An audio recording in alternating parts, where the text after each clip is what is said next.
gente, mas esqueci alguns, esqueci aquela fila ali das 3 de novo, aquelas que estavam aqui semana passada, eu acho.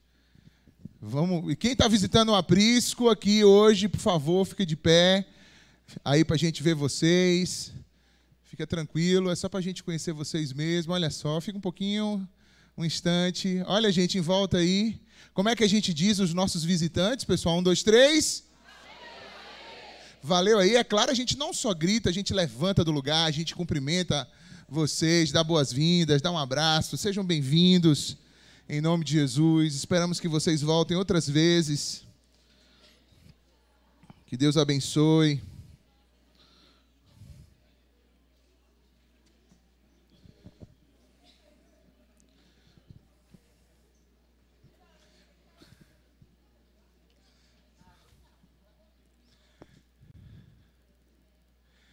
Que bom, pessoal. Que maravilha. Vai abrindo sua Bíblia, por favor, em Mateus.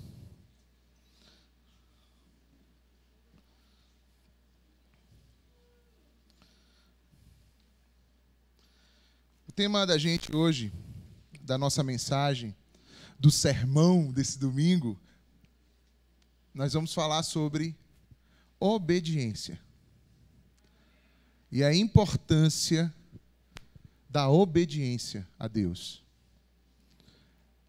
Eu falo isso, esse tema, assim, eu considero importante hoje, porque eu acredito que muitas pessoas, de fato, elas entendem que elas precisam de uma relação com Deus e querem ter uma relação com Deus.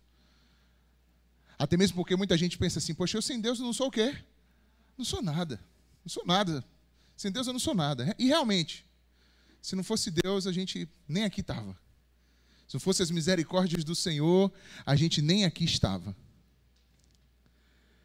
Mas, dentro dessa relação com Deus, em que Ele é esse grande salvador da gente, existe uma parte dessa relação que ela tem uma interação da gente com Deus, que é uma interação onde Deus tem um mandamento, um direcionamento, orientações para a nossa vida, e a gente precisa obedecer. A gente precisa obedecer. E a gente vai tentar viajar um pouquinho dentro desse tema e desbravar algumas questões sobre essa questão, sobre esse tema da obediência, que eu considero importante. E a gente vai começar lendo aqui Mateus capítulo 6. Quantos desejam essa noite aprender um pouco mais sobre essa questão da obediência? Dar uma glória a Deus. Eu acho que é um tema relevante, importante para nós.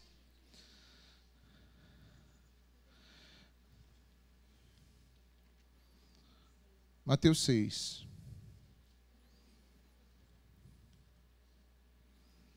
Abriram? Nós vamos ler a partir do versículo 24. Mateus 6, a partir do versículo 24.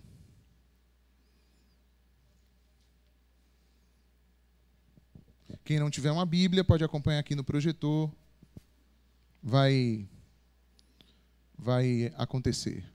Então, pessoal, deixa eu falar para vocês. Nós vamos, enquanto eu estiver pregando aqui, daqui a pouco, vai entrar, eu pedi a Zóio para ele fazer uma filmagem com o drone. Aí o drone ele vai vir de lá do alto e ele vai fazer um take só, descendo e entrando aqui pela igreja e vai vir até aqui. Mas não precisa ficar com medo, está tudo, vamos dizer assim, calculado. Se você não levantar, não ficar em pé, botar sua mão para cima, você ficar assim, já está tudo previamente calculado. Aí, tá certo? É porque eu pedi para ele, já que eu encontrei com ele esses dias, e ele é esposo da nossa irmã Ogla ali, e eu falei, Zóio, já tinha um tempo já que eu tinha falado para ele para a gente fazer isso, um take, para a gente usar no Reels, no Instagram, alguma coisa assim, né? E tal, fica bem legal. Aí, como ele está aí esses dias, não está embarcado, a gente está esses dias no Maolove e tal, a gente comeu churrasco junto ontem, não sei o que e tal. Aí aproveitei que ele está na empolgação também e falei, bora logo. Aí ele já trouxe hoje, então daqui a pouco pode entrar, vocês vão ouvir, tem aquele barulhinho, né? Tal. Mas haja com naturalidade.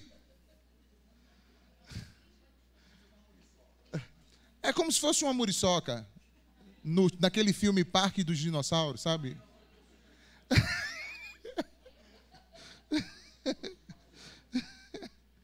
Então, era isso que eu queria avisar. Mas vamos ler o texto da palavra? Vamos lá? E vocês me perdoam de fazer isso, porque a gente precisa fazer na hora que a gente está aqui, para dar uma, né, dar um ar de estar todo mundo junto, tá? Então, perdoem essa irreverência aí nesse momento, tá certo, pessoal? Vamos lá. Abriram? Diz assim: ninguém pode servir a dois senhores. Repete aí comigo. Já é bom para falar de obediência, não é não? Então vamos lá. Ou há de odiar a um e amar o outro, ou se devotará a um e desprezará o outro. Não podeis servir a Deus e às riquezas. Por isso vos digo, não andeis ansiosos pela vida, quanto ao que haveis de comer, quanto ao que haveis de beber, nem pelo vosso corpo, quanto ao que haveis de vestir. Não é a vida mais que o alimento, e o corpo mais do que o vestuário? Olhai para as aves do céu, não semeiam, não colhem, nem ajuntam em celeiros, contudo o vosso Pai Celestial as o quê? Alimenta. Será que vocês não têm muito mais valor do que elas?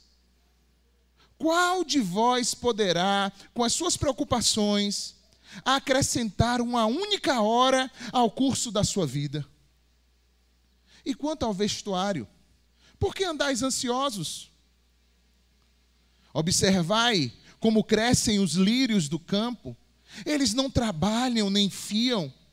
Eu, porém, vos digo que nem mesmo Salomão, em toda a sua glória, se vestiu como qualquer um deles.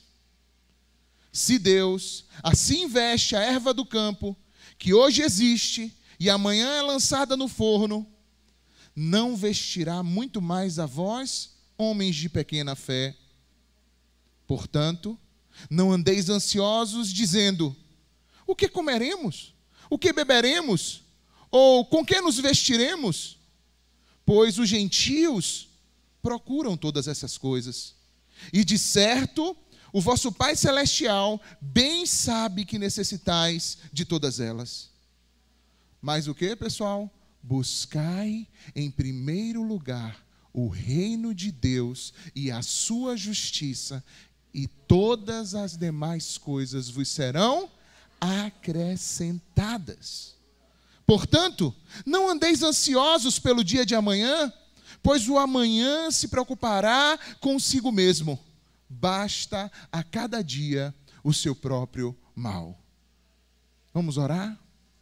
Pai, nós estamos em Tua presença, diante da Tua palavra, e queremos pedir a direção do Teu Espírito para aquilo que vamos meditar aqui nessa noite, a respeito da obediência. Que o Senhor nos ajude, que o Senhor nos oriente, que o Senhor abra os nossos corações, que nosso coração esteja disponível para o Senhor, para aquilo que o Senhor deseja fazer em nós, aqui hoje. Eis a nossa vida, Pai, diante de Ti, em nome de Jesus. Amém. A obediência, pessoal, ela é algo tão importante para a nossa relação com Deus, que Jesus disse assim: se alguém tem os meus mandamentos e os guarda, é esse quem me ama. Quando Jesus falou sobre isso, ele disse assim: olha, existe uma maneira pela qual nós demonstramos o nosso amor para com Deus. E essa maneira é através da obediência. E quando a gente fala de obediência, a gente fala que alguém tem uma vontade ou um direcionamento e que um outro alguém deve obedecer, ou deve se alinhar, ou deve atender àquele direcionamento, obedecer. Não é isso? Quantos aqui entendem que a vontade de Deus é boa, é perfeita e é agradável? Abra Romanos 12, 2 agora. Romanos 12, 2. Diz assim: não vos... Eu vou acelerar um pouquinho, porque a gente tem, assim, acho que tem vários textos bíblicos na mensagem de hoje. Então, Romanos 12, 2 diz assim: e não vos conformeis com esse mundo, mas transformai-vos pela renovação do vosso entendimento, para que experimenteis qual seja a boa, agradável e perfeita vontade de Deus. Ou seja, existe a forma de Deus, o jeito de Deus pensar, o direcionamento de Deus, e existe a forma do mundo pensar. E esse texto diz, você não tem que tomar a forma. Se conformar significa tomar a forma. Você não tem que tomar a forma desse mundo. Mas você tem que deixar sua mente ser o quê? Transformada, para você experimentar qual é a perfeita, boa e agradável vontade de Deus. Ou seja, além da nossa própria vontade que a gente lida, existe uma coisa que vai bradando no mundo e que, de uma certa forma, chega na gente e tenta cativar também a nossa decisão por obediência. Quando Jesus disse, você não tem como servir a dois senhores, é porque, na verdade, a gente sempre vai ter uma subserviência. A vida sempre terá uma subserviência.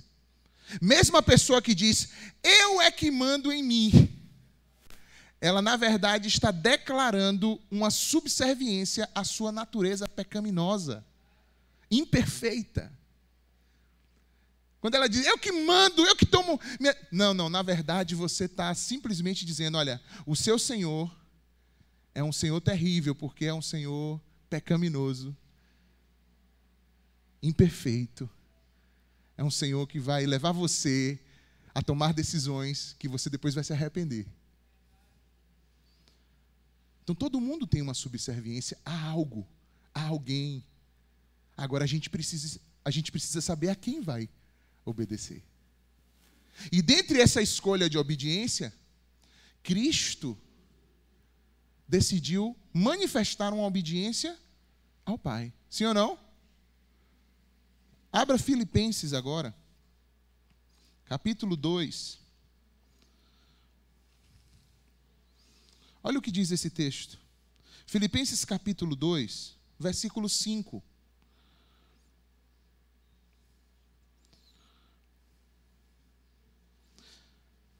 Sempre quando a gente está pregando aqui, é um grande desafio para quem ministra a palavra, tentar tornar aquilo que está sendo dito acessível tanto para quem já tem uma caminhada e tem um entendimento das linguagens bíblicas e um monte de coisas, como para uma pessoa que, por exemplo, pode estar visitando a igreja hoje pela primeira vez e está ouvindo uma mensagem pela primeira vez. É um desafio isso, de tentar sempre ir em busca desse entendimento e de uma linguagem acessível. Até aqui está tudo bem? Acharam aí em Filipenses 2:5? Acha aí. Quem não achou, diz misericórdia. Eu espero mais um segundinho. Vamos lá. Vou ler. De sorte que haja em vós o mesmo sentimento que houve em Cristo Jesus. Quantos aqui estão, porque desejam seguir a Cristo, estão seguindo a Cristo? Dá um glória a Deus. Precisa ter o mesmo sentimento que houve nele. Seguir a Jesus é, beleza, é dizer, Senhor, obrigado, Senhor, porque o Senhor entregou sua vida por mim na cruz. Obrigado porque o Senhor me salvou, perdoa os meus pecados. Muito obrigado. Mas é também ter o mesmo sentimento que teve em Cristo Jesus. Como foi esse sentimento? Olha só, que sendo em forma de Deus, não teve por usurpação ser igual a Deus, mas a si mesmo se esvaziou, tomando a forma de quê? Digam juntos? Servo, fazendo-se semelhante aos homens. E achado na forma de homem, fez o quê? Humilhou-se a si mesmo, sendo Jesus era o quê? Obediente. Obediente até a morte, morte de cruz. Você está vendo qual é o sentimento que a gente precisa ter? Como Cristo Jesus? A gente precisa se esvaziar. Por quê? Porque a gente tem esse Deus na barriga, que quer fazer a vontade própria. O ser humano carrega isso. Esse orgulho, essa soberba de sempre querer fazer a sua própria vontade, do seu próprio jeito, querer as coisas no seu tempo, da sua forma. Mas a gente precisa se humilhar, negar a nós mesmos, para fazer a vontade de quem? Do Pai. E a obediência, ela tem um resultado. Veja só, olha o que diz, seguindo o texto, para a gente não ler o texto pela metade. Pelo que Deus o exaltou soberanamente, lhe deu um nome que é sobre todo nome, para que ao nome de Jesus se dobre todo o joelho dos que estão nos céus, na terra e embaixo da terra. Aleluia. Glórias ao nome do Senhor. Jesus era obediente, pessoal. E se eu sigo a Cristo, e se eu digo que minha vida pertence a Ele, e se eu já nasci de novo, e o Espírito de Cristo veio morar em mim, significa que Ele vai fazer comigo a obra de restauração, me tornando alguém que deseja viver em obediência ao Pai. Se depender só de mim, da minha força, da minha habilidade, eu não consigo isso. Mas porque o próprio Espírito vem morar em mim, isso se torna possível. Eu caminhar em obediência a Deus. Um outro texto que eu gostaria de ler, abra aí, por favor, é Provérbios capítulo 10, versículo 22. Provérbios 10, 22. Alex, me dá uma creca na minha cabeça. Porque assim, Deus me fez livre. Deus me criou com uma liberdade de escolher, inclusive não obedecê-lo. Por que então que quando eu não obedeço a Deus, isso traz para mim consequências ruins? Não estaria sendo Deus injusto? Porque já que Ele me deixou livre para fazer algumas escolhas, Ele não precisava, né? As minhas escolhas não precisavam trazer prejuízos para mim, poderiam ser boas também. Pronto. Isso parte de um questionamento como esse, que eu também já passei por questionamentos assim, e piores do que esse, na minha vida. Ele parte de um pressuposto de que você é um ser autogerado, e não de que houve um plano, inclusive, para te criar e te gerar. Então, existe um direito de Deus que é dado a Ele por criação. Deus fez tudo, por isso Ele tem direito a tudo, por isso Ele é dono de tudo. E quando Ele fez tudo com perfeição. O plano dele era perfeito, a vontade dele perfeita, a forma como Ele fez tudo, perfeito. Porque nada como um Deus perfeito para fazer as coisas todas com perfeição. No entanto, com a desobediência do homem e o pecado, essas coisas todas que estavam em perfeição entraram num processo caótico de desordem, de destruição. Porque a gente pensa assim, mas eu não poderia fazer escolhas e no final das contas elas serem de vida também? Não. Porque não existe vida real, eterna, plena, fora de Deus. Somente Deus tem vida em si mesmo. Nós não temos vida em nós mesmos, nós dependemos de Deus para ter vida. Vamos ler 10, 22 de Provérbios, vamos rapidinho? O que é que diz aí? É a bênção do Senhor que enriquece. E com ela Ele não traz o quê? Dor alguma. Ou seja, no plano de Deus, na vontade de Deus, no propósito de Deus, Ele tem uma bênção para derramar sobre a vida de qualquer um que nele crê, E essa bênção lhe enriquece. Não estou falando aqui de riqueza simplesmente material, pessoal. Estou falando de riqueza de um contexto profundo, amplo. Riqueza de vida. E ele não faz seguir de dor alguma. Alex, por que você botou esse versículo? Pela seguinte razão. Porque existem promessas fora de Deus de enriquecimentos ou de vida. Mas são apenas momentos, são apenas fake news sobre vida, são coisas que você tem uma sensação de vida no momento, mas depois vem uma consequência terrível, depois você vê que você lutou por aquele caminho, foi por ali, fez do jeito que você achava, e chega lá na frente, você pensava que era um caminho bom e o final era um caminho de morte.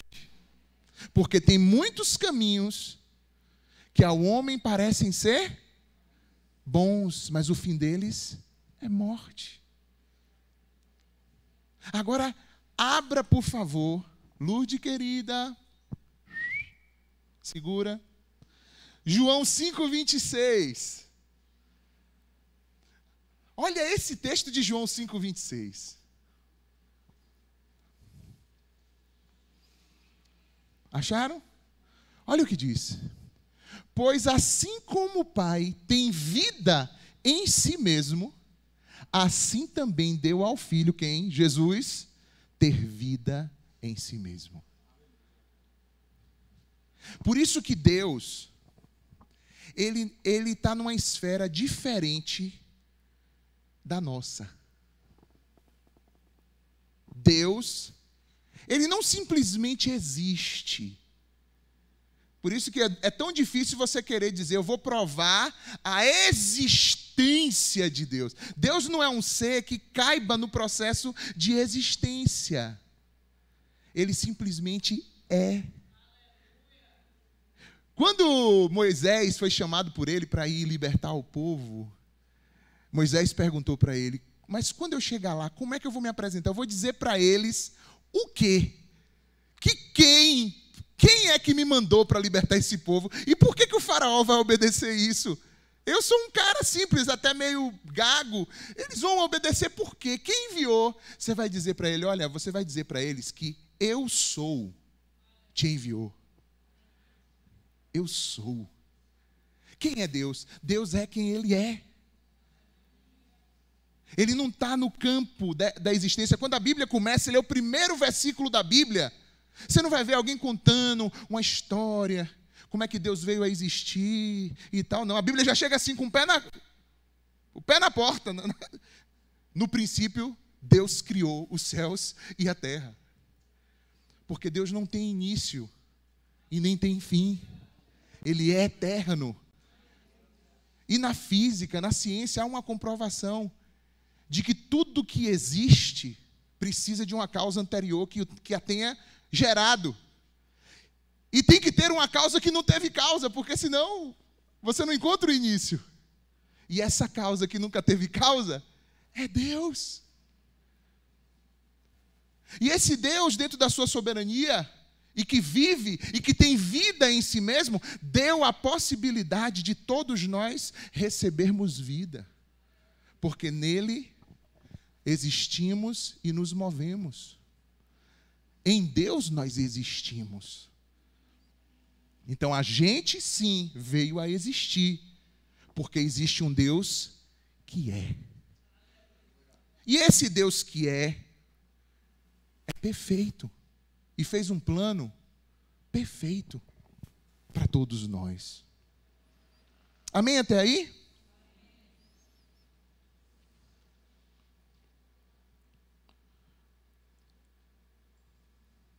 Abra sua mão agora. Sua mão. É porque o texto que a gente vai ler tem a mão. Isaías 59. Isaías 59. Abra sua Bíblia agora. Abra sua mão, porque eu vou ler a sua mão.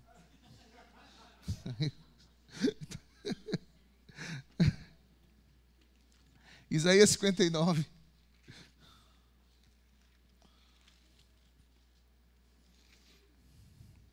Versículos 1 e 2. Acharam? Olha o que diz esse texto.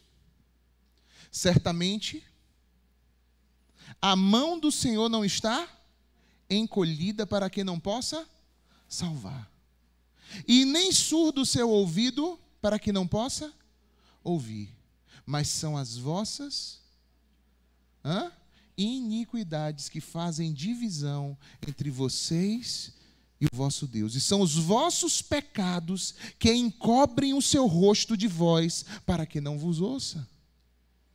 Então há uma declaração bíblica de que quando nós estamos em desobediência a Deus, há um afastamento nosso com Deus. Por que isso? Porque Deus é santo. O fato dele ser perfeito, ter criado tudo perfeito, é porque ele é santo, ou seja, ele é plenamente bom, plenamente justo, plenamente amoroso, plenamente fiel. Tudo aquilo é que a gente vai tentando ser de alguma forma. Mas ele é plenamente. Então, quando algo que é impuro se aproxima dele, isso que é impuro é completamente destruído e consumido por aquilo que ele é, por ser santo. Hoje de manhã a gente falava sobre quando Moisés estava apacentando as ovelhas do seu sogro e ele encontrou, enquanto estava rodando pelo deserto, encontrou uma sarça, um arbusto, espinheiro, pegando fogo, e ao mesmo tempo aquele espinheiro não se consumia, não se destruía, ele estava apenas pegando fogo e não se consumia, e ele achou estranho aquele negócio, e falou, que negócio doido, que doideira é aquela ali, e ele virou para olhar, quando ele foi se aproximando, o próprio Deus disse, Moisés, para, velho, não chegue para cá, tira as sandálias dos teus pés, porque o lugar que tu estás é santo. Ou seja, foi Deus falando com Moisés, se você encostar aqui, certamente você vai morrer. Mantenha uma certa distância. Veja, irmãos, veja como é maravilhoso hoje, depois de Cristo, a gente entender que pode ter acesso à presença de Deus, por causa de Jesus. Mas passou por esses momentos todos, onde, por exemplo, havia um tabernáculo, um templo, onde nem todo mundo podia entrar no lugar mais santo daquele lugar, mas somente o sumo sacerdote, de ano em ano. As pessoas tinham que ficar sempre a uma certa distância. Lembra de uma música que a gente canta aqui, que fala de Moisés, no monte, mais perto do monte, mais perto da face, me espanto com medo da tua glória, mais perto da face, da morte e o medo, então me tira o medo, porque na verdade, naquele momento, naquela dispensação de Deus, naquele momento, realmente não podia encostar. E quem tocasse até na borda daquele monte, morreria. Um dia os caras estavam carregando a arca de Deus. E um dos bichos tropeçou. E a arca veio para cair. E um cara foi tentar segurar a arca, para dizer assim, não vou deixar cair a arca. Que era a representação da presença de Deus. E quando ele triscou naquela arca, ele foi fulminado, ele morreu instantaneamente. Você veja como é a questão da santidade de Deus e o problema do pecado. Às vezes a gente não conhece essas histórias. E aí a gente não entende o porquê que o sacrifício de Cristo foi tão importante. E aí a gente acha o seguinte, eu vou entrar hoje na presença de Deus porque eu mereço, porque eu sou bom. Porque, olha, eu não sou um cara ruim. Eu faço coisas boas, eu tomo decisões corretas. Eu não tiro nada de ninguém. A gente não entende o que é a dimensão do pecado. Não há ninguém, irmãos, que possa dizer, eu não tenho pecado. Abra sua Bíblia, por favor. Romanos 3, 23. Romanos 3, 23. Acharam? Diz assim, pois todos pecaram e destituídos estão da glória de Deus. Sabe quem é todos? Todos. Todos é todos. Isso significa que essa coisa que às vezes a gente tem, de tentar desencaixar a gente olha e fala assim, olha, eu sou um cara bom, eu sou uma pessoa boa, eu não sou como um estuprador, eu não sou como um marginal, um líder de facção, eu não sou um criminoso, eu não sou nada disso. Eu sou uma pessoa do bem, uma pessoa que trabalha, que tem sua vida. Tudo bem, acho ótimo que você até não esteja envolvido com coisas ilícitas. Mas quando se trata, você pode até tentar fazer esses comparativos entre você e os demais, mas quando você pega isso e coloca diante da santidade de Deus,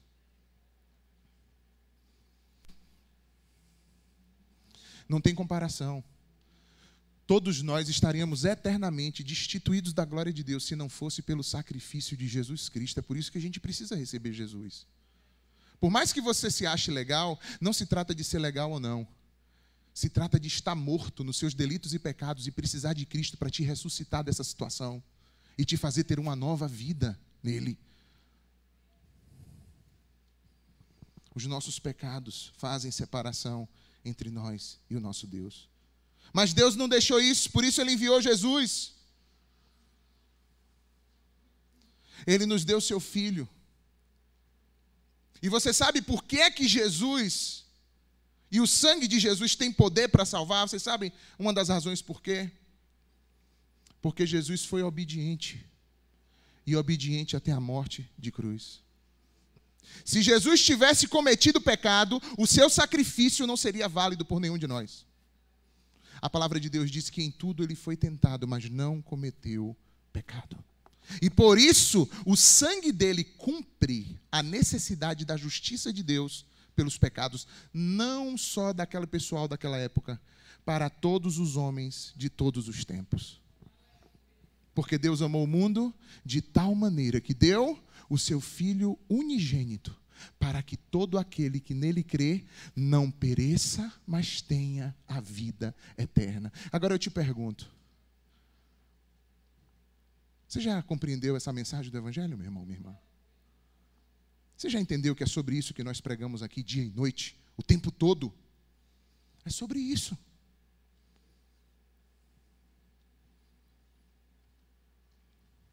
Mas ainda, a palavra do Senhor diz, em 1 João, capítulo 1, abra lá, 1 João é diferente de João. 1 João é bem no final, já perto de Apocalipse. 1 João, capítulo 1.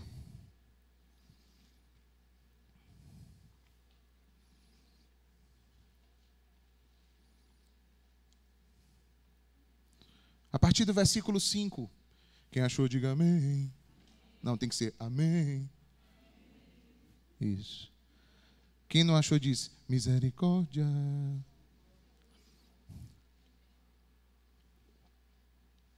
Primeiro João capítulo 1,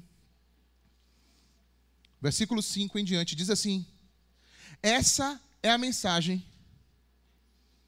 que dele ouvimos e vos anunciamos, que Deus é luz e nele não há treva nenhuma. E se dissermos que temos comunhão com Ele,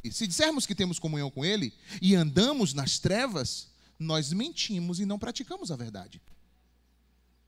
Mas se nós andarmos na luz, como Ele na luz está, temos comunhão uns com os outros, e o sangue de Jesus Cristo, seu Filho, faz o quê? Nos purifica de todo o pecado. Então veja só, nós tínhamos um problema que era o pecado, e Deus enviou o seu Filho para resolver o problema do pecado. Para que eu e você pudéssemos ser perdoados dos nossos pecados e purificados dos nossos pecados. Então o pecado agora não é mais um problema. O problema agora é não aceitar aquilo que Deus proveu como purificação dos nossos pecados. O problema não é o pecado mais. O pecado foi resolvido aonde? Na cruz do Calvário. Agora, para aquilo que foi feito na cruz se resolver na minha vida, eu preciso receber o que foi proposto. Eu preciso crer. Quantos aqui já creram nessa mensagem e entregaram a sua vida a Cristo? Dá um sinal, diga: eu já fiz isso. Aleluia. E se você não fez ainda, está na hora de fazer. Está na hora. Porque não há nenhum outro nome pelo qual devamos ser salvos, a não ser pelo nome de Jesus Cristo. Só Ele foi o sacrifício, só Ele foi o sacrifício suficiente para a remissão dos nossos pecados. Bom, mas eu me arrependi, eu entreguei minha vida a Cristo. E como é que isso agora se revela na minha vida? Através de uma inclinação de uma vida o quê? Obediente. O que é que diferencia um crente fake de um verdadeiro cristão, um verdadeiro crente? Porque tem muito crente fake. Tem muita gente que só tem o rótulo de crente. Tem muita gente que só quer parecer que é crente por fora. Pelo visu. Mas na hora que você vai examinar a vida e a inclinação do coração e das decisões daquela pessoa, não tem nada de Deus. Ela está vivendo para outra coisa. Ela não se pergunta, Deus, qual é a tua vontade? O que é que tu queres para mim?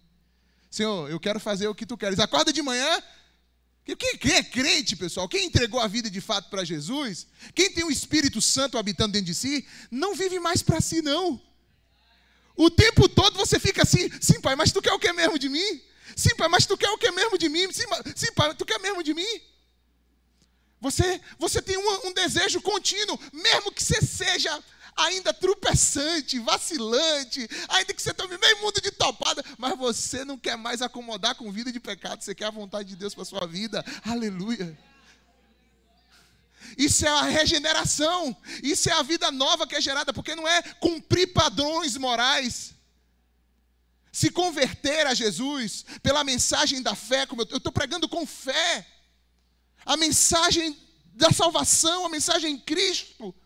Se isso alcança um coração e move essa pessoa a dizer, eu entendi que eu sou um miserável pecador e que eu necessito de um Salvador e eu preciso me entregar a Ele. É isso que essa mensagem deve fazer. Convencer você que você não é nada não, que você precisa dEle. Que você precisa entregar a sua vida a Ele. Tu pode ser a pior das pessoas que, se alguém souber da tua ficha, nem encostava em você. Ou você pode ser um cara ou uma mulher que alguém olhe sua ficha e diga, que pessoa maravilhosa, que pessoa especial, que pessoa... Não importa, todos pecaram. E carecem de um Salvador. E esse Salvador é Jesus Cristo, nosso Senhor. Foi Ele quem derramou o seu sangue por nós. Sangue puro, imaculado, capaz de purificar e perdoar as nossas injustiças, purificar a gente de nossas injustiças.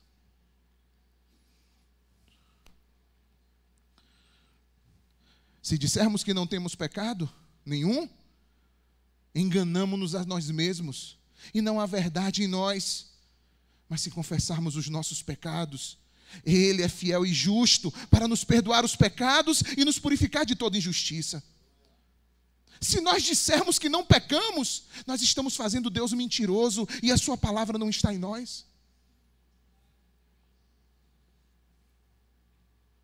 É preciso reconhecer.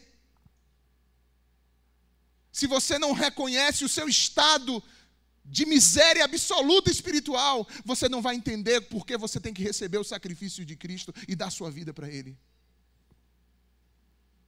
Se você é arrogante nos seus pensamentos, nos seus juízos a respeito de si mesmo, você não vai reconhecer a sua necessidade de um Salvador e muito menos de ter uma vida de obediência à vontade de Deus.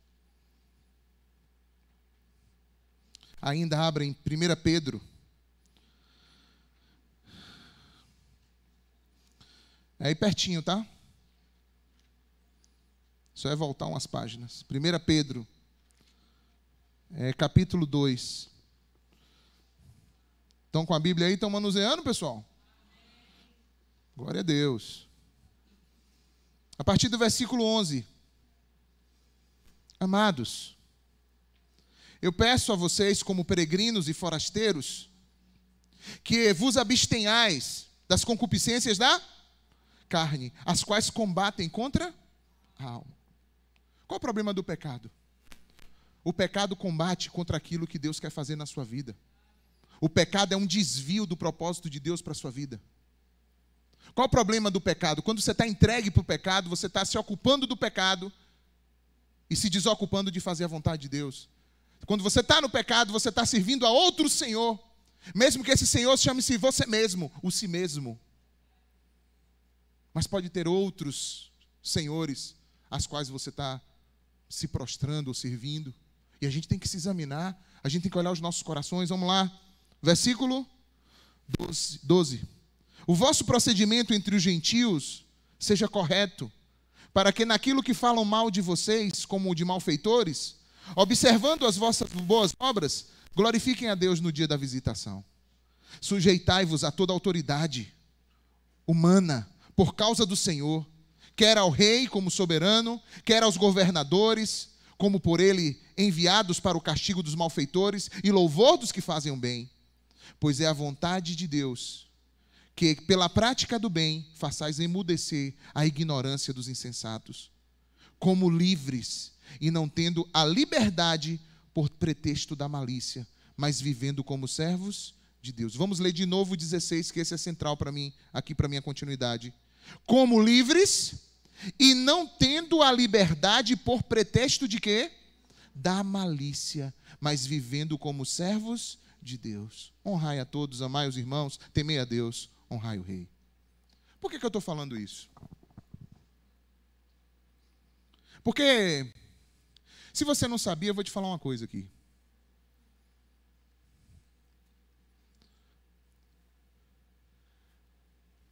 A nossa salvação, ela não dependeu das nossas obras, da nossa obediência.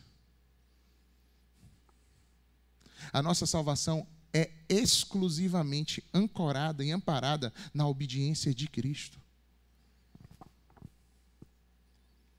Nenhum homem tem como chegar diante de Deus e dizer, olha, pela minha obediência o Senhor vai me salvar. Não existe. A gente só é salvo mediante a obediência de Cristo. Cristo foi 100% obediente. Só que esse negócio pode virar uma doideira para a gente, porque eu falo assim, pô, beleza, então, se eu fui salvo pela obediência de Cristo, então eu estou livre, pô. Exato. Você está livre, basta que você creia. O único movimento nosso é fé, é crer. Para que todo aquele que nele crê. Se você crê, pela graça sois salvos mediante a fé. E isso não vem de vós, é dom de Deus. Nem vem das obras, para que ninguém... Irmãos, se fazemos algo, obras, não é para sermos salvos ou sermos aceitos por Deus, mas porque já fomos aceitos por Deus e temos uma nova vida, um novo caráter dentro de nós. Tem pessoas que querem comprar ou barganhar a relação com Deus pelas suas obras. Não se trata disso. As obras que a gente faz e deve fazer é porque elas estão em harmonia com o novo caráter que Deus coloca em nós por sermos nova criatura. As obras que fazemos, se a gente começa a olhar para o ser humano diferente, se a gente começa a olhar um para o outro de igual para igual, e começa a ter misericórdia, compaixão, e aprender a repartir, e aprender a confortar uns aos outros, e estar sensível uns aos outros, não é porque a gente está com isso querendo dizer, olha Deus, o Senhor tem que me receber, olha como eu sou legal. Não. É porque, ó Pai, se o Senhor não tivesse me alcançado, eu continuaria morto no meu individualismo, no meu egoísmo. Eu continuaria morto na vidinha para mim mesmo, para os meus prazeres, para as minhas vontades. Eu continuaria vivendo só para aquilo que me atrai e que me satisfaz. Eu não procuraria nunca a tua vontade, se o Senhor não tivesse me alcançado. Se o Senhor não tivesse me alcançado. Irmãos, a gente pode se perguntar, mas então, se eu sou livre, por que eu devo então obedecer? Se na verdade o O que já me deu a minha salvação foi a obediência de Cristo. Por que devo eu obedecer? Eu estou livre, eu vou enfiar o pé na jaca. Sim, é um risco que alguém entenda dessa forma. Mas o fato de algo ter sido gratuito para você, não significa que você não desperte para entender que custou tudo para aquele que te deu o que foi gratuito para você. Foi gratuito para você, mas custou a ele a sua própria vida. E se isso não fizer um contorno de te constranger a viver gratuitamente, em gratidão, alinhando a tua vida e obedecendo à vontade do Pai, o que mais vai fazer? As barganhas? As trocas? Eu vou obedecer porque eu quero a bênção? Deixa eu te dizer. Será que Jesus obedecia ao Pai porque ele estava atrás das bênçãos? Porque a gente pensar na gente como pecador, querendo acessar Deus e buscar alguma coisa da mão de Deus, é até possível, mas hoje eu fiz uma pergunta para mim mesmo. Eu falei assim, vem cá, eu preciso me perguntar, na verdade, por que é que Jesus desejava obedecer o Pai? Porque deve ser esse sentimento que eu devo cultivar no meu coração. E não porque que os homens devem desejar cultivar, ou obedecer o Pai. Porque aqui tem muitas motivações, as diversas, mas a motivação mais coerente e correta, com certeza está no coração de Jesus. E eu me perguntar, vem cá, por que que Jesus desejava obedecer o Pai? Será que era em troca das bênçãos, do Pai poupar ele de alguma dor? Talvez era para poupar ele de alguma dor. Acho que não, né? Afinal de contas, a obediência dele, na verdade, só provocou para ele o quê? Mais dores. Sabe o que é que fazia Jesus obedecer ao Pai? Amor ao Pai. Sabe o que é que deve fazer a mim e a você obedecer ao Pai? Amor ao Pai. Amor ao Pai. Abre em 2 Coríntios.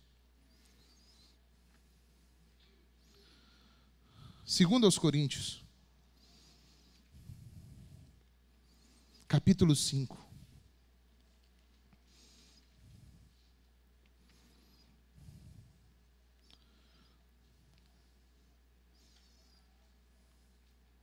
Versículos 14 e 15. Acharam? 2 Coríntios 5, 14 e 15.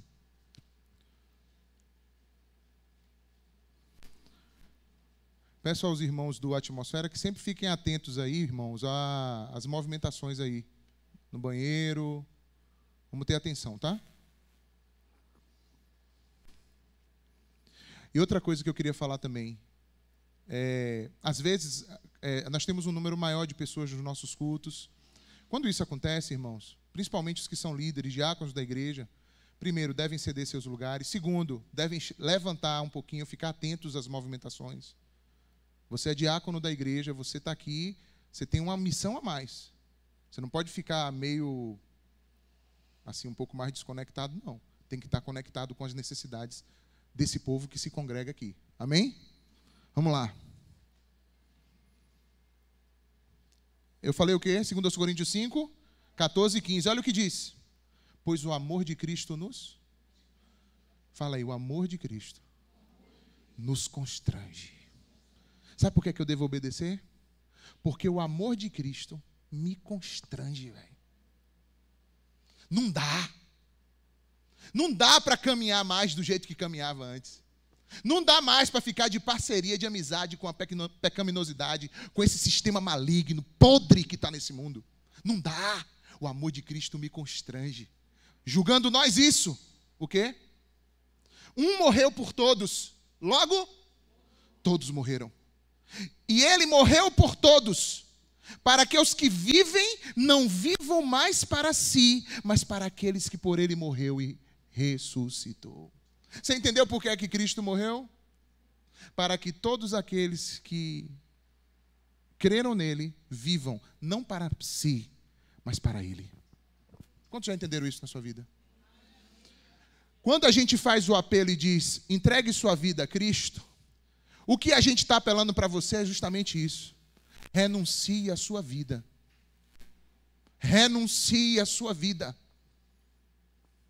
Negue-se a si mesmo. Jogue sua vida para o lado e entregue a tua vida a Cristo. Essa é a mensagem que é pregada. Não é um passar a mão pela cabeça. É fazer você compreender que sem Ele não há vida nenhuma. Ele disse, eu sou o caminho, a verdade, a vida. Ninguém vem ao Pai a não ser por mim. E a única vida que presta a viver é uma vida que seja em submissão, em obediência à vontade dEle.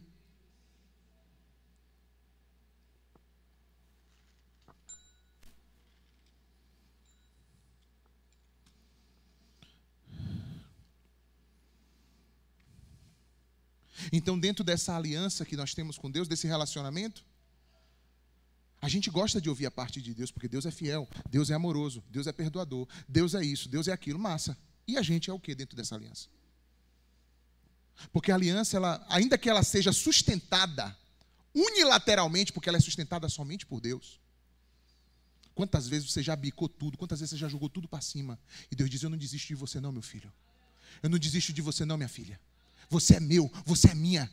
Teu nome já está aqui na palma da minha mão, não vou abrir mão de você. Quantas vezes a gente já botou a perder a nossa relação e Deus foi atrás da gente e trouxe a gente de volta?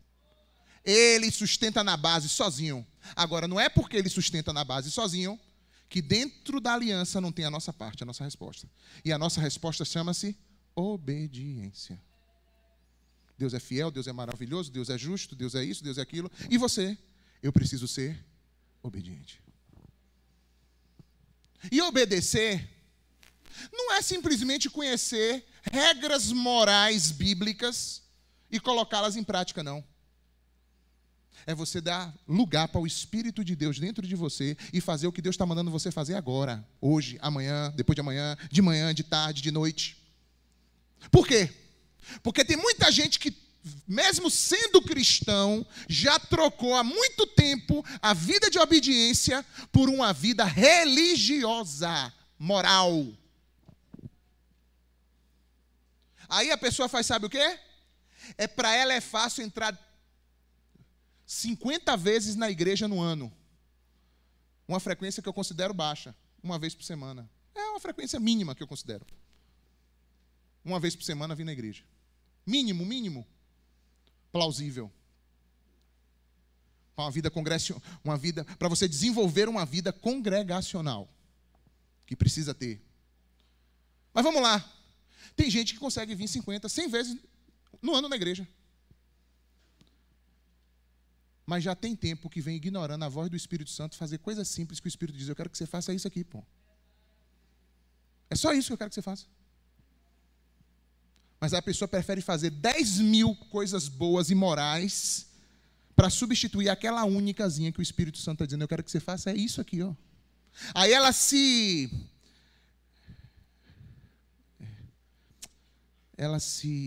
indulge, se engana com todo aquele processo religioso dela e ela não consegue dar um passo debaixo da direção do Espírito de Deus.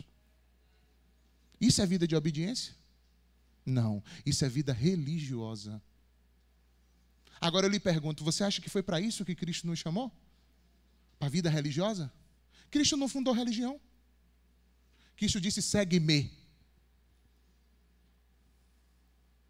Cristo disse, siga-me. E a única maneira que temos para segui-lo hoje é estando sensíveis à voz do Espírito Santo e à direção do Espírito Santo para a nossa vida. Não tem outro jeito. Porque senão, você está aqui agora e o Espírito Santo está bradando dentro de você, falando assim, está vendo o que o pastor falou? Sou eu falando na boca do pastor ali, ó. Você já devia ter há muito tempo ligado para fulano, para fulana, pedido perdão. Por que você não foi lá e devolveu o que você pegou dos outros? Por que você não fez isso, aquilo, outro? Por que você não tomou uma posição? Por que você não fez isso? Aí você toca o pau no ouvido e diz, o culto foi uma bênção. Deus falou profundamente com todos nós. E toca o pau no ouvido e não faz nada que o Espírito mandou. E aí você espera viver uma semana maravilhosa, porque já fui domingo para a igreja, já abri minha semana bem. Aí bota no Insta: Deus no comando. Ah, tá no comando mesmo. Tá no comando. Quem é que está no comando da tua vida, meu irmão? Você está sujeito aqui, não tem como servir a dois senhores. Eu quero servir a Cristo. Aqui trata-se disso. O que a gente prega aqui é isso. Não se engane. Não amacie o seu ego, não ache que a gente está fazendo nada diferente disso. A gente está aqui para servir a Cristo. Para fazer a vontade de Cristo. Para viver para Cristo, para dar nossa vida por Cristo. É isso que a gente está fazendo aqui. A gente creu. Eu criei. Eu criei. E não venho para aqui para esse púlpito sem ter esse entendimento e essa responsabilidade, não. Amém ou não amém? Então, dentro dessa aliança, tem a fidelidade de Deus, o amor de Deus, tem tudo de Deus. Mas tem a nossa o quê? Obediência. É por isso que Jesus está dizendo lá: gente, você não pode servir a dois senhores, parará, e fala de Deus e das riquezas. Aí depois ele chega e diz assim: vem cá, por que vocês estão se preocupando com tanta coisa? Sabe por quê? Porque o mundo trocou obediência por preocupação e ansiedade. Vamos repetir isso? O mundo trocou obediência por preocupações e ansiedades. Então você quer a coisa. Você não quer ir a Deus e dizer: o que é que tu queres de mim? E eu sei que eu, estando em obediência a ti, as demais coisas serão acrescentadas. Não. A pessoa quer se encher de preocupações, se encher de ansiedade a respeito de um monte de coisa, porque ela acha que pela preocupação dela, pela ansiedade dela, ela vai obter aquilo que ela está querendo. Isso é uma mentira. Isso é uma mentira. O que tem que ocupar o teu coração não é uma gana por coisas, por resoluções, mas uma gana por intimidade com Deus, por aproximação com Deus, por conhecer o coração de Deus e a vontade de Deus para a sua vida. É essa gana que tem que estar dentro de nós, e não nas coisas que podemos obter pela essa relação, ou por uma pseudo-relação mentirosa. Um dia os discípulos pegaram Jesus sem comer.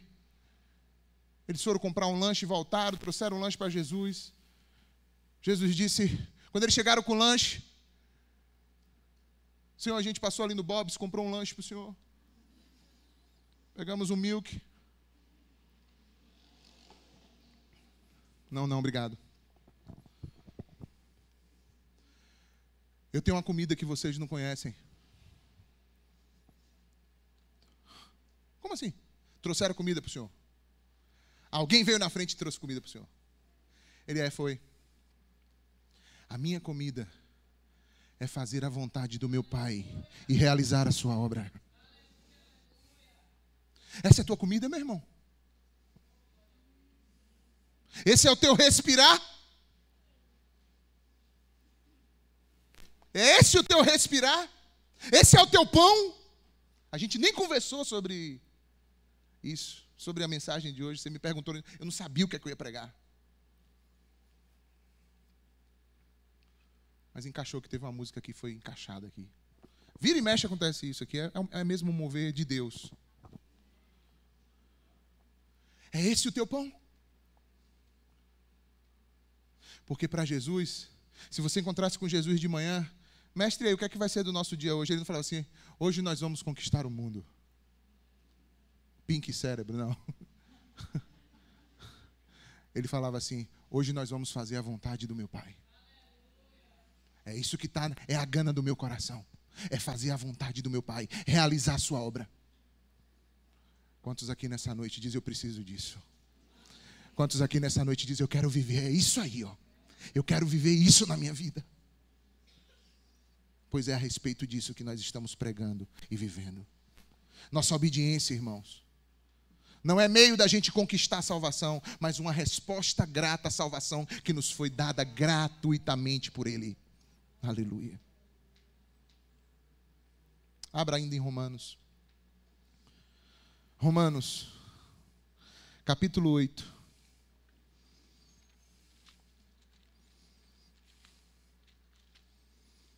Romanos 8.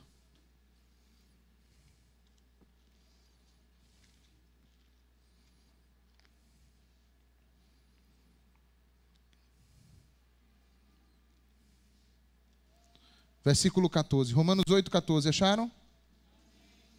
Porque todos os que são guiados pelo Espírito de Deus são o quê? Filhos de Deus. Então, quem é que é filho de Deus? Quem é guiado pelo Espírito. Lembra que eu falei? Como é que você sabe que você é filho de Deus? Se você está sendo guiado pelo Espírito de Deus. Se você é obediente, a voz de quem? Do Espírito Santo que está dentro de nós. Amém ou não? Pois... gente, me perdi. 15. Pois não recebestes o espírito de escravidão, para outra vez estardes em temor, mas recebestes o espírito de adoção, pelo qual clamamos, Abba, Pai. Sabe o que significa Abba, Pai?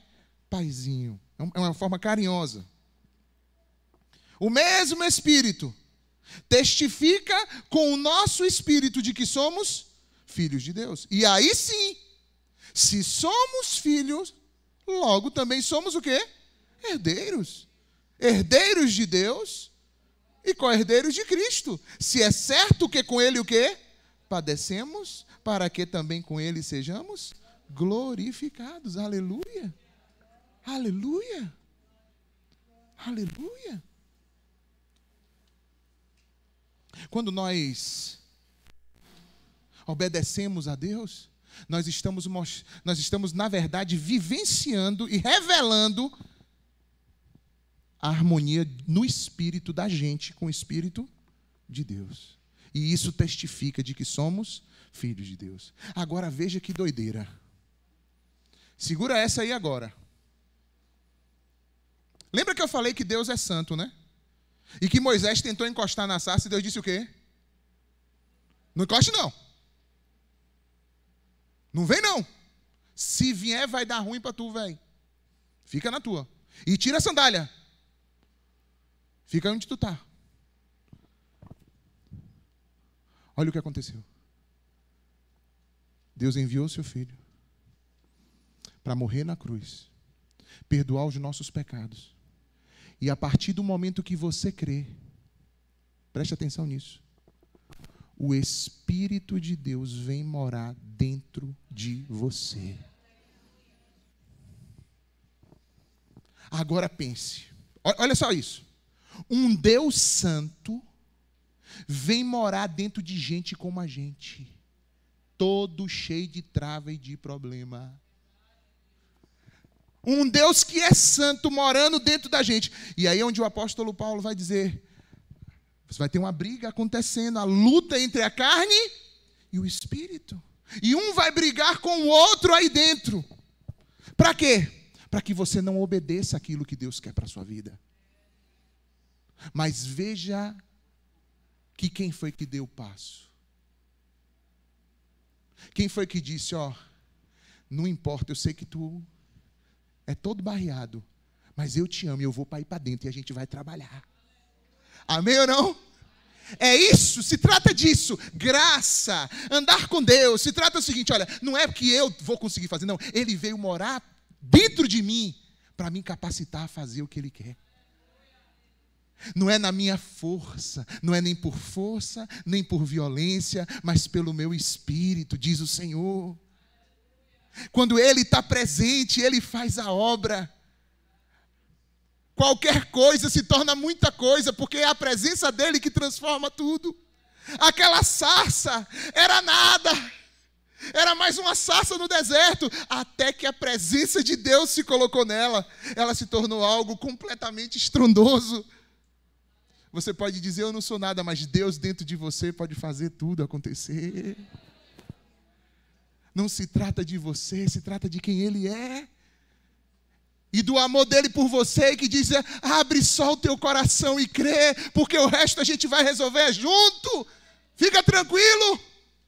Eu vou te tomar pela minha mão e ninguém poderá te arrebatar da minha mão. Ninguém. Esse é o amor que Deus tem por nós.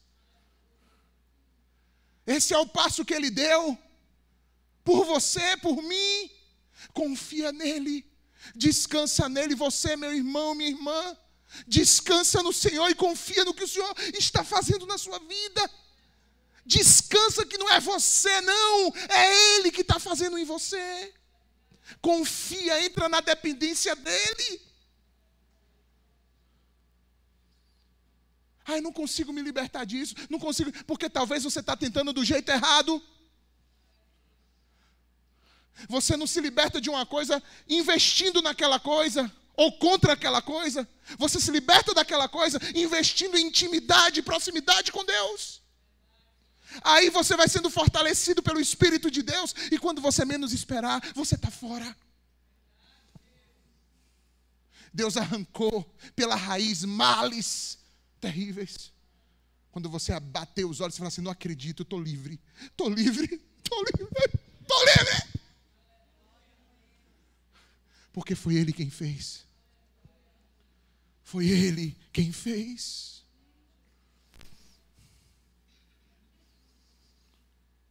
Só Ele para segurar uma onda dessa. Só Ele para vir morar aqui. Para aguentar esse cara aqui, ó. Que Ele sabe por avesso, de ponta a ponta quem é. Vocês não sabem, não. Lá em casa as meninas sabem um pouquinho mais, mas vocês não sabem muito, não. Sabe um pouco que vocês têm acesso.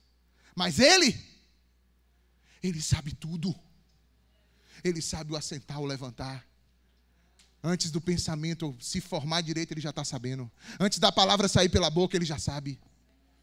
Ele conhece a gente de ponta cabeça. Ele sabe tudo sobre nós. E ainda assim, Ele diz, é só você crer que eu caio para dentro e a gente vai ver o que é que eu posso fazer da sua vida, da sua história. Creia nesse amor. Creia nisso que eu estou fazendo na sua vida. E você verá. Para encerrar.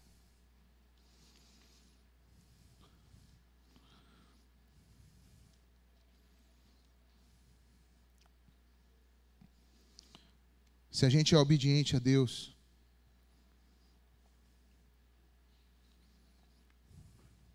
isso vai ter um fruto. A gente não faz por causa do fruto. Mas existe um fruto. Sabia disso? Jesus disse, se você buscar em primeiro lugar o reino de Deus e a sua justiça. E o que é buscar em primeiro lugar o reino de Deus? O que é um reino? Um reino é um lugar que tem o quê? Um rei. E o que é que um rei faz? Manda. Ele cuida, não é isso? Ele governa ali, não é isso? Mas ele também tem o quê? Mandamentos, direcionamentos. Sim ou não? E nós, como seus servos, precisamos o quê? Servi-lo. Jesus está dizendo, busque em primeiro lugar o reino de Deus. E as demais coisas serão acrescentadas. Ou seja, em resposta à minha obediência, eu vou começar a me alinhar à vontade de Deus. E dentro dessa vontade de Deus, tudo aquilo que eu necessito para a minha vida, Ele vai acrescentar na minha vida. Não é o que você quer. Não é o que você quer. Mas é o que você precisa. E eu ainda vou mais além. Tem coisas que você nem sonhou e nem pensou, que nunca nem vieram ao seu coração, que Ele já tem preparado. E que quando aquilo chega na tua vida, você fala, meu Senhor, eu não mereço. Eu não mereço isso, não. É só porque o Senhor é bom mesmo. É só porque o Senhor é misericordioso mesmo. Eu não sou digno, Pai. Eu não mereço. Mas é porque Ele é bom. É porque o caráter dEle é esse. É porque Ele é bondoso. É porque Ele é dadivoso. É porque Ele é grandioso. É porque Ele quer alegrar os nossos corações. É porque Ele quer que a gente viva feliz com Ele. Ele não quer que o nosso coração esteja preso nessas coisas desse mundo. Ele quer que o nosso coração seja dele inteiramente. Ele quer que a gente viva feliz com Ele.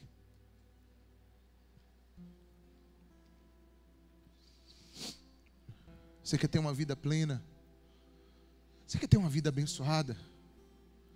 Você quer ter uma vida em paz? Ande em obediência à vontade de Deus. Ande em obediência à vontade de Deus. Busque obedecer o que Deus quer para a sua vida. E isso serve para você, novinho, novinha, que está aqui. Serve para você, que já está com seus cabelos grisalhos, ou a barba. Isso serve para todos nós. Vive uma vida de entrega e obediência à vontade do Pai. A vontade dEle é soberana. A vontade dEle é o melhor. Não vou dizer para vocês que é sempre fácil, não. Obedecer a Deus às vezes é difícil, pessoal. Rapaz, tem hora que você fala assim: meu Deus do céu, é isso mesmo que o Senhor quer? E o Pai diz: é isso que eu quero, filho. É isso que eu quero. E você tem que cortar na tua carne, cortar na tua vontade, cortar nos sistemas que já estavam montados aqui. Você tem que cortar aquilo. Tem hora que é difícil, que é doloroso, mas eu vou te dizer, o fruto é pacífico, o fruto é justo, o fruto é alegre, o fruto é maravilhoso, o fruto é eterno. Obedeça. Entrega o teu caminho ao Senhor e busque em primeiro lugar obedecer à vontade de Deus. Uma reflexão que eu fiz. Hoje pela manhã a gente falou um pouco sobre a questão da idolatria, né? E a gente sabe que o conceito fundamental de idolatria é você colocar alguma coisa no lugar de Deus. Não é isso? A idolatria mais presente que existe é a idolatria da nossa vontade. Porque quando a gente pega a nossa vontade e coloca ela acima da vontade de Deus, o que é que a gente está fazendo com a nossa vontade? A gente está tornando ela um falso Deus ou um ídolo. Essa é a idolatria mais presente que existe. Que se apresenta se a gente vacilar na nossa vida o tempo todo. Que o Senhor está dizendo: olha, não viva desse jeito não. Os ímpios que vivem assim. Será que com as suas preocupações, com a sua ansiedade, você vai conseguir acrescentar um dia na sua